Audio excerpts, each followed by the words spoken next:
께서 직감하고 계시듯이 현재 우리는 AI 기술 혁명과 팬데믹이 결합한 문명사적인 전환기에 진입을 했습니다. 여기에다가 글로벌 차원의 많은 그 위기들이 중첩이 되어서 메가 크라이시스 국면에 우리는 현재 서 있는데요.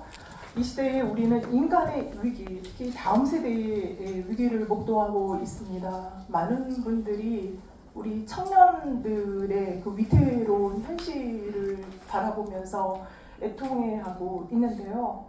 문명 전환기를 이끌어 나갈 주역임에도 불구하고 희망을 상실한 우리 청년들을 견고하게 세우기 위해서 우리 모두가 총력을 기울이는 것은 21세기 대한민국의 미래를 위해서 매우 중차대한 일이다. 네, 그러한 그 마음으로 제가 오늘 발제를 준비를 했습니다. 문명 전환의 충격이 다음 세대에게 가장 깊이 각인이 되고 있지만 현재 교육은 과연 제대로 여기에 대해서 대응을 하고 있는지, 네, 학생들을 가르치는 그 교육자의 한 사람으로서 깊은 책임감을 느끼고 있습니다. 문명이 전환이 되는 시대에는 교육도 반드시 전환이 되어야 한다. 네, 그런 마음으로 제가 이 연구를 시작을 하게 되었습니다. 아마도 문명 전환기의 교육개혁에 관해서는 한국 교회는 물론 한국 사회 안에서도 흔치 않은 그런 그 연구라고 생각을 합니다.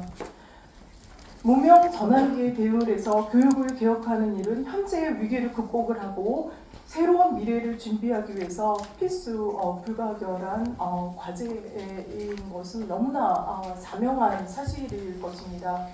네, 그러면 첫 번째로 제가 그 AI 기술 문명, 이것이 이제 문명 전환의 구심점이 되고 있는데요. 이 AI 기술 문명이 제기하는 인간의 본질, 교육의 본질에 대해서 말씀을 드리도록 하겠습니다. 제가 본론에 들어가기에 앞서서 제 입장을 먼저 말씀을 드려야 되겠는데요. 저는 기술 비관론자가 아니라는 말씀입니다. 오히려 기계와 인간의 협업을 주장하는 학자인데요. 우리가 아무리 부정을 해도 AI와의 공조를 피할 수 없다면 AI와 협업을 하면서 미래 해법을 모색을 해야 된다는 것이 저의 입장입니다. AI를 지혜롭게 활용하면서 협업하는 사람이 미래 인재일 것입니다. 우리 그 조정훈 의원님께서도 앞서 이 러다이트 운동에 대해서 말씀을 하셨는데요. 한때 산업혁명 당시에 노동자들이 자신들의 노동력을 기계가 무력화시킨다고 생각을 해서 기계를 파괴하는 일이 일어났습니다. 그런데 기계만 망가지고 그들 또한 도태되었고 세상은 기계를 활용하는 사람들의 세상이 되었습니다. 제가 인류 문명을 오랫동안 연구를 하면서 발견한 사실은 인류가 문명을 거슬러서 뒤로 못 돌아간다라는 사실입니다. 그 과정에서 인간의 존엄성이 훼손되지 않을 수 있도록 끊임없이 양심적인 목소리를 내야 하는데요. 지금부터 제가 말씀을 드리는 내용은 일선에서 학생들을 실제로 가르치면서 제가 문제의식을 가졌던 바를 최대한 공정하고 객관적으로 그리고 학자의 양심으로 말씀을 드리고자 합니다. 먼저 교육개혁을 해야 된다라는 문제의식을 저에게 주었던 첫 번째 화두가 바로 AI가 재구성하는 인간의 인지 환경에 대해서입니다. 네. 지금 현재 인간의 인지 환경을 둘러싼 그 최근의 변화를 우리가 잠깐 살펴보면은 이제는 생각을 하지 않고 인간이 사유하지 않고 다 외부에 맡겨버리는 외주화라고 하는데요. 그리고 인간이 판단하기보다는 알고리즘의 추천에 의존하는 시대를 우리는 살아가고 있습니다. 이로 인해서 인간의 사고 능력과 판단 능력이 시험대에 오른 그런 상황을 볼 수가 있는데요. 이로 인해서 깊이 읽는 독해라든가 문해력이 급속히 퇴화되는 시대를 우리는 만났습니다. 예, 집중력이 심각하게 저하가 되고요. 깊이 심사숙고하기보다는 단편적인 사고가 일상화되어가는 시대를 우리는 살아가고 있습니다.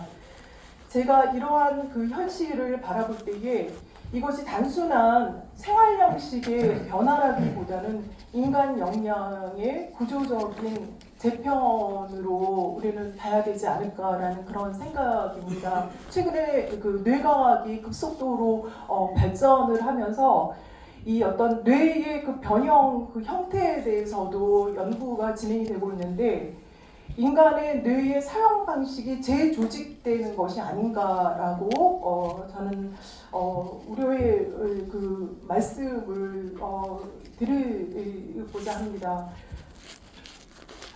예, 그래서 이러한 상황 속에서 교육은 인간의 고유의 인지 역량이 약화되지 않을 수 있도록 사고의 근육을 튼튼하게 길러줘야만 하는데요.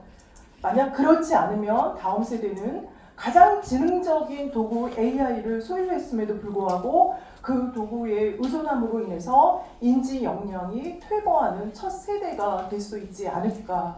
예, 그러한 그 우려의 그 목소리가 나오는 상황 속에서 그 우려가 현실이 된 그 기사를 이제 보게 되었는데요. 그 하버드대 출신 신경과학자인 제레드 제니 쿠니 호마스 박사가 미국의 그 상원 그 의회에 제출한 보고서에서 지금 현재 G세대라고 하죠. 1995년에서 2010년까지의 그 세대가 인류 역사상 처음으로 지능이 역행한 세대라는 그런 그 연구 결과물을 발표를 했습니다. 지금까지 인류는 지속적으로 지능이 발전하고 진화해 왔는데 이러한 사례는 처음이라는 것이죠. 그래서 지금 현재 세대가 부모 세대보다 인지 능력이 낮고 또 주의력이라든가 기억력, IQ, 문해력 이런 것들이 모든 면에 있어서 인지 기능이 저조한 세대라는 그러한 그 보고서를 발표를 했습니다. 앞서 이 연구가 올해 그러니까 한 두어 달 전 일이었고 그리고 작년에 이맘때에 그 미국의 그 마이크로소프트 사이의 연구진과 또 카네기 멜론 대학교의 그 연구진이 보고서를 발표를 했는데 이 보고서에 따르면 AI가 인간의 의지와 사고력을 감소시킨다는 연구 결과였습니다. 여기 보시면 뭐 지식 습득이라든가 이해력, 적응력, 분석력, 종합력, 평가력 이 모든 면에 있어서 AI, 특히 그 생성형 AI를 사용하는 지식 근로자들의 인지 활동이 확연히 이제 떨어지는 현실을 우리는 볼 수가 있는데요. 작년 6월에 한 미국의 명문대 졸업생이 그 졸업식에 노트북을 들고 와서 이 챗GPT 덕분에 졸업을 할 수 있게 되었다라고 고백을 해서 교육계에 충격을 던져준 바 있는데요. 지금 교육 현장에서 생성형 AI를 사용하지 않는 학생이 거의 없을 정도라고 보시면 되겠습니다. 그래서 이제는 이거를 우리가 그렇다면 어떻게 고도로 지혜롭게 이 생성형 AI를 활용할 수 있는지를 가르쳐야 되는 것이 오히려 합당하지 않을까라는 그런 생각이 들어서 이거는 제가 실제로 생성형 AI를 끊임없이 검증하고 테스트를 하면서 느낀 바를 말씀을 드리도록 하겠습니다. 예, 제가 첫 번째는 이 AI를 결코 인간 사고의 대체물이 아니라 증폭의 도구로 활용을 해야 된다는 것입니다. 특히 다학제적인 그런 그 사유를 확장하는 장치로 활용을 하게 되면 사고의 지평이 넓어질 수 있다는 것이죠. 그 다음에 두 번째는 결코 AI에게 먼저 초안을 맡기기보다는 내가 먼저 초안을 작성하고 나서 AI를 비판과 이 반론의 토론 파트너로 활용을 하라는 것입니다.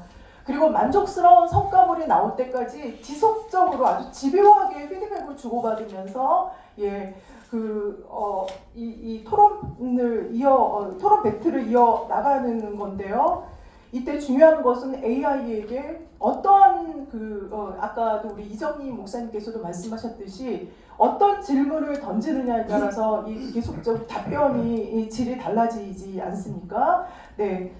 사고를 더 깊게 만들 수 있는 질문들을 계속 제기를 하라는 것입니다. 네, 이렇게 되면은 마치 창고를 방출하듯이 엄청나게 많은 이제 자료들을 이제 생성형 AI가 우리에게 주는데요. 그래서 사유, 검증, 성찰의 이 세 단계 고도화 전략을 적용을 하라고 말씀을 드리고 싶습니다. 이때 중요한 것은 인간이 반드시 사유의 주권을 가지고 처음부터 끝까지 이 과정을 주관을 해야 된다는 것입니다. 최종 판단과 가치 결정까지 해야 된다라는 것입니다. 네, 제가 이제 시간을 잘 안배를 하면서 이제 말씀을 드려야 되는데요. 두 번째로 이 교육개혁, 이 문명 전환 시대의 교육개혁을 해야 된다라고 제가 확신하게 된 두 번째 이유를 말씀을 드리면 지금 교육 내용과 교수자와 학습자 간의 시대적인 비동시성, 미스매칭 현상을 들 수가 있겠습니다. 여러분들도 아시다시피 지금 강의실에서 이루어지는 교육 내용은 대체로 19세기 이전에 형성된 학습 지식 체계입니다. 이에 반해서 교수자들은 20세기형 인간이고 강의실에서 강의를 듣는 학생들은 21세기 디지털 네이티브 학습자입니다. 네, 이러한 상황 속에서 이게 20세기까지는 이게 이제 큰 무리가 없었는데 이 문명 전환 시대에 접어들면서 문명 전환 속도를 교육제도가 이제 못 따라가는 현실을 우리가 맞닥뜨리게 되었습니다. 그래서 기술 산업 변화의 갱신 속도를 교육 콘텐츠가 이제 따라가지 못하는 현실이 된 것이죠.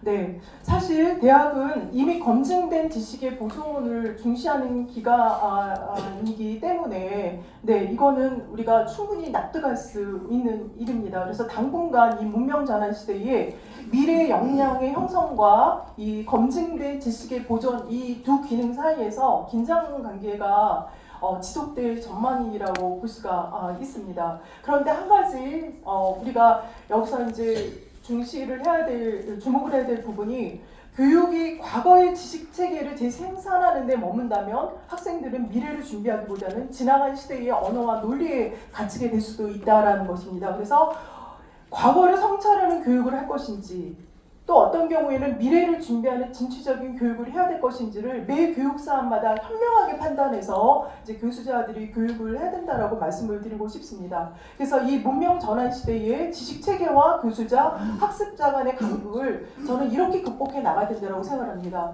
문명 전환 AI 시대 교육은 어떠한 변화된 세상이 도래한다고 하더라도 여기에 잘 대처하고 적응할 수 있는 학생들을 길러내는 것이 관건이라고 생각을 합니다. 앞서 제가 잠깐 말씀을 드렸듯이 오늘날 청년 세대의 위태로운 현실은 문명 전환을 선도해야 할 교육의 제 역할을 다하지 못한 결과라고 저는 그렇게 바라보고 있습니다.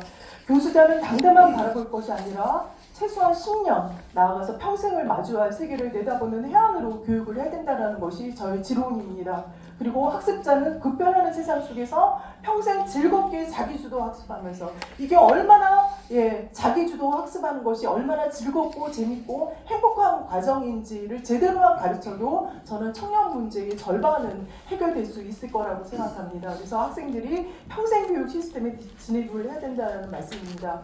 그 다음에 세 번째로 교육개혁을 해야 된다라는 그 당위성으로 급변하는 노동 생태계 문제를 말씀을 드리고 싶습니다. 여러분들도 아시다시피 지금 AI에다가 여기다 자동화에다가 디지털 플랫폼 경제까지 결합이 된 시대를 우리는 만나왔습니다. 이러다 보니까 평생 직장 개념이 이제 붕괴가 되었고 직무 기술의 수명도 급속도로 단축이 되고 어떤 직업은 재편되기도 하고 또 사라지기도 한 이런 현실을 만났는데요. 특별히 우리가 여기서 이제 굉장히 우려스러운 부분은 반복 중간 숙련 노동의 빠른 대체인데 여기에 주로 1년차에서 3년차의 신입 직원들, 그러니까 청년 세대의 일자리가 확연히 줄어드는 이 청년 노동이 축소되는 이런 현실이라는 것입니다. 제가 지난 작년 12월에 이 자리에서 말씀을 드렸듯이 IMF 외환위기를 통해서 한국 노동시장이 근본적으로 재편이 되었다라는 말씀을 드렸습니다. 고용 유연화, 비정규직이 확대되는 그런 이제 결정적인 분기점이 되었는데요. 여기에다가 코로나19 팬데믹은 디지털 전환을 가속화해서 AI 기술 혁명을 앞당기는 촉매로 작용을 했습니다. 예, 이제 AI 기술과 업무 자동화, 디지털 플랫폼 경제가 결합을 함으로써 인간의 노동이 계속해서 이제 축소되는, 그래서 미래의 어떤 직업 경로가 점점 불투명해지는 이런 시대. 그리고 학생들이 여기에 대해서 가장 불안해하더라고요. 여러분 가운데 작년 10월에 아마존이 AI 투자를 확대를 하면서 14,000명을 정리해고한 뉴스를 보신 분이 계실 것입니다. 그리고 신용평가사 무디스사가 한국이 AI로 인한 노동 변화에 특히 이제 취약하다라는 경고를 또 보낸 적이 있습니다. 네, 이러한 상황 속에서 AI 기술혁명 시대의 가장 심각한 난제는 바로 잉여인간, 노동 구조에서 쓸모없다고 여겨지는 사람들, 노동에서 배제된 사람들, 예, 나는 세상에 불필요한 사람, 나는 사회가 버린 사람이다라는 정체성, 자존감의 위기가 점점 이제 확대되는 그런 현실이라고 볼 수가 있겠습니다. 이것은 우리가 인간의 존엄을 어떻게 지킬 것인지의 과제, 우리 특히 이제 한국 교회에게 던져주는 큰 그런 사명이라고 생각합니다. 우리는 하나님의 형상으로서의 인간을 우리는 깊이 이제 신뢰하고 고백을 하고 있는데, 이거를 과연 우리가 한국 사회 가운데 어떻게 이걸 구현해 나가야 될 것인지에 대한 깊은 사명감을 우리가 다시 한번 깊이 깨달아야 될 것입니다. 네, 이런 상황 속에서 교육개혁은 이제는 평생 직업이 이제는 사라진 시대를 만났고, 그리고 평생 살아가면서 최소한 직업을 5번, 직장이 아니고 직업을 5번 전환을 해야만 하는 이 시대에 직업은 변해도 전이 가능한 역량 교육을 강화를 해야 되는데, 특별히 제가 여기에 복합적인 사고 능력, 문제 해결 능력, 협업 소통 능력, 이거를 강화해야 되는데, 이것이 바로 21세기 미래 인재의 핵심 역량이라는 점을 말씀을 드리고 싶습니다. 이따가 혹시 질의응답 시간에 이 부분에 대해서 말씀을 드릴 수 있는 기회가 되면 좋겠습니다. 지금 발제 시간을 제가 지켜야 하기 때문에 이거는 제가 다음으로 또 미루도록 하겠습니다. 그리고 변화를 견디고, 워낙에 이제 급변하는 세상이다 보니까 변화를 견뎌내고 불확실성에 대응하는 교육을 회복 탄력성이라든가 이런 걸 이제 강화를 해야 되고, 그리고 이제는 이제 그 평생 교육 시스템이 들어갔는데, 아까 잠깐 말씀을 드렸듯이 자기주도 학습, 평생 내가 부족한 부분들을 내가 가장 잘 알기 때문에 내가 나를 가르치면서 살아야 되는 시대라는 것이요. 그래서 학생들이 내가 나를 가르칠 수 있는 그런 역량을 키워줘야 되고, 그리고 이제는 인간이 노동과 무관하게 인간의 그 존재 자체만으로도 정말 존귀한 존재라는 그 인간의 그 존엄성을 가르치는 교육이 강화되어야 된다라고 말씀을 드리고 싶습니다. 이러한 그 급변하는 노동 생태계에 대해서 제가 이렇게 이제 하는 거는 앞서 말씀드린 거를 이제 제가 여러분에게 이제 쉽게 다시 이제 정리를 해서 말씀을 드리면, AI 시대는 안정적인 직업 모델이 사라지고 임시직이 일자리가 대거 늘어나게 될 것입니다. 앞서 제가 말씀을 드렸듯이 인류 문명이 뒤로 못 따라간다라고 이제 말씀을 드렸는데요. 왜 이런 시대가 도래하게 되었느냐고, 아무리 우리가 개인이 하소연해도 저는 큰 도움이 안 될 거라는 것입니다. 이제는 어떻게 하든지 간에 이 급변하는 상황에 유연하고 창의적으로 대처하는 것이 관건이라고, 생존의 관건이라고 말씀을 드리고 싶습니다. 이 임시직이 늘어나는 현실에 대해서는 사회와 정치권이 반드시 해결해야 될 문제라고 생각을 합니다. 그런데 우리가 모든 문제를 사회와 정치권이 해결해야 될 문제다라고 하고, 그렇게 되면 내가 개인이 해야 될 노력마저도 등한히 할 수가 있는데, 개인이 그러면 어떻게 해야 되느냐. 사실상 과거에는 그 9시에 출근해서 5시, 6시에 퇴근하는 그 일자리가 생겨난 것이 한 150년 정도의 역사밖에 안 되고, 그 이전에는 일이 있을 때 일하고 없으면 쉬고 이런 것이 계속 이어져 왔는데, 이제는 그 변화에 이제 최대한 우리가 긍정적으로 유연하게 대처를 해야 되는데, 지금처럼 기술 혁신 속도가 기하급수적으로 빨라지고 산업 구조가 재편되는 AI 시대에는 끊임없이 새로운 지식을 습득하면서 앞서 제가 이것이 얼마나 즐겁고 재미있고 행복한 과정이라는 것을 말씀을 드렸습니다. 그렇게 하면서 최대한 유연하고 그리고 적응하면서 평생 자기주도 학습과 역량 재설계를 하는 사람이 끝까지 생존할 수 있다라고 말씀을 드리고 싶습니다. 그 다음에 네 번째로 교육개혁을 해야 될 필요성으로 지금 AI 기술혁명의 키워드가 초연결, 초융합입니다. 그런데 너무나 아이러니하게도 휴먼 커넥션은 점점 빈곤해지는 이런 시대를 만나게 되었는데요. 연결과 접속은 증가하지만 이 진정한 의미에서 친근한 관계는 점점 약화가 되어오는 이러한 시대 속에서 많은 우리 학생들이 보니까 홀로 거주하시는 독거 어르신들이 가장 외로움과 고립감을 많이 느낄 거라고 우리는 일반적으로 생각하지만 의외로 20대, 30대 청년들이 이 외로움과 고독감을 가장 많이 느끼는 제가 설문조사를 본 적이 있습니다. 이 외로움과 고립감, 정서적인 공허를 해결하기 위해서 디지털 가상세계에 과잉으로 몰입을 하게 되고 이러다 보니까 저는 이 스마트폰으로 인해서 수면 시간 2~3시간, 그러니까 최소한 1~2시간 정도 빼앗기고 운동도 안 하더라고요. 운동 시간도 1~2시간 빼앗기고 그런데 수면, 운동 이런 것들이 회복 탄력성을 키우는 데 있어서 굉장히 중요한 요소거든요. 그래서 저는 이제 대한민국 청년들을 어떻게 하면 경쟁력을 끌어올릴 수 있을까를 고민하니까 이런 것들이 다 이제 보이는 것이죠. 예. 수면 시간, 운동 시간 잠식되고 이러다 보면 신체 리듬이 붕괴되고 또 이것이 또 정신적인 회복력을 또 저하시키고 다시 또 디지털 의존에 또 심화되고 그래서 우리 한국 청년들의 운동 부족이 세계 최악의 상황이라고 합니다. 네, 이런 상황 속에서 전인적인 건강의 악순환 문제는 단지 개인의 생활 습관 문제이기도 하고 이게 문명 환경 자체 아까 사유 환경을 완전히 재구성한다라고 말씀을 드렸는데 문명 환경 자체가 인간의 정서, 신체, 사회성을 동시에 재구성하는 구조적인 이 문제 상황에 접어들었다라고 볼 수가 있습니다. 그래서 저는 이 문명 전환기에는 노동력을 상실하고 또 생활고에 시달리거나 대인관계가 위축되면서 전인적인 건강 문제가 급격히 대두되는 현실인데 이러한 문명 전환기에 가장 필요한 마인드가 잠시 말씀을 드렸던 회복 탄력성이라고 말씀드립니다. 회복 탄력성이란 자신에게 닥친 고난과 역경을 계속적으로 긍정적으로 스토리텔링하면서 그거를 도약의 발판으로 삼는 마음 근력의 힘인데요. 세상이 근본적으로 급변하는 문명 전환기에는 고난과 역경에 긍정적으로 대응하는 핵심 역량인 회복 탄력성이 학교 의무 교육에 지도적으로 반영이 되어야 된다고 말씀을 드리고 싶습니다. 유발 하라리가 21세기를 위한 21가지 재원에서 이런 말을 한 것을 볼 수가 있습니다. 기술혁명은 조만간 수십억 인간을 고용시장에서 몰아내고 막대한 규모의 무용계급, 잉여인간을 만들어낼지 모른다.